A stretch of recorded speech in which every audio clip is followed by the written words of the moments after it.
আমি আজকে কতগুলো লেবুর ছবি আঁকবো। প্রথমে আমি ড্রয়িংটা এঁকে নিয়েছি। এখন আমি কালার করে দেখাচ্ছি। আমি এখন ব্লু কালারটা দিচ্ছি ফার্স্টে, তারপর একটু ইয়েলো কালার দিলাম। ব্লু কালারটা দিয়েছি কারণ এখানে একটা লেবুর ছায়া আর একটা লেবুর উপরে পড়েছে, এই জন্য ব্লু কালারটা দিয়ে আমি একটু ডিপ করে দিচ্ছি। আর ইয়েলো কালারটা দিয়েছি যেহেতু আলো পড়েছে ওইখানে, এই জন্য ইয়েলো কালারটা দিয়েছি। এখন আমি গ্রিন কালারটা দিয়ে সম্পূর্ণ লেবুটার মধ্যে দিয়ে দিচ্ছি এবং অন্যান্য কালারের সাথে মিশিয়ে দিচ্ছি। যেহেতু একটা আরেকটা লেবুর পাশে আছে, ছায়াটা বেশি পড়েছে, এই জন্য আরেকটু গাঢ় করে দিচ্ছি ব্লু কালারটা।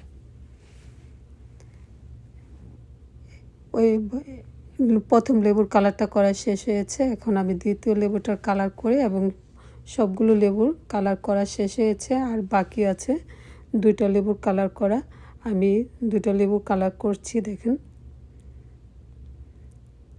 যেহেতু সময় অল্প এই জন্য আমি পুরো ভিডিওটা করে দেখাতে পারি না, কালারটা করে দেখাতে পারি না, যেহেতু অনেক বড় হয়ে যাবে ভিডিও। সবগুলো কালার দেখালে ভিডিওটা অনেক বড় হয়ে যাবে, এই জন্য আমি কিছু কালার আগে থেকে করে নিয়েছিলাম। এখন আমি এই লেবুটা করছি। কাটা একটা লেবু আছে এখানে, কাটা অংশটুকু আমি করে দেখাচ্ছি। ইয়েলো কালারটা দিচ্ছি এখন ওই যে কাটা অংশটার মধ্যে, তারপর হালকা একটু সবুজ কালার দিচ্ছি। এখানে পাতাগুলো কালার করেছি, ব্লু কালার দিয়েছি, তারপরে এখন গ্রিন কালারটা দিয়ে মিশিয়ে দিচ্ছি। এখানে গ্রিন কালারটা দেওয়া হচ্ছে, তারপর লাইট গ্রিনটা দিচ্ছি। আমি ডিপ গ্রিনের সাথে লাইট গ্রিনটা দিয়ে মিশিয়ে দিচ্ছি। হয়ে গেল ছবি আঁকাটা।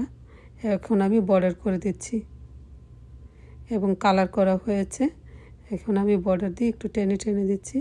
এখানে পাতার মধ্যে বর্ডার দিয়ে দিচ্ছি। দেখেন, এভাবে বর্ডার দিলে যে আমরা যে রঙগুলো করেছি ছবিটার মধ্যে একটু বাহিরে চলে যায় বা এলোমেলো লাগে, এই জন্য বর্ডারটা দিলে আর ওরকম এলোমেলো বোঝা যায় না। এখন আমি দিয়ে দিচ্ছি আলো ছায়া, যেহেতু মাটির ইয়ের মধ্যে ফ্লোরে রাখা আছে, ছায়া পড়েছে, এই ছায়াটা দিয়ে দিচ্ছি কালো রং দিয়ে টেনে টেনে। এখানে আমি ছায়াটা এইভাবে রং দিয়ে টেনে দিচ্ছি। দেখেন, এইখানে আর একটু বাকি ছিল বর্ডার করে, আমি করে দিলাম। হয়ে গেল ছবি।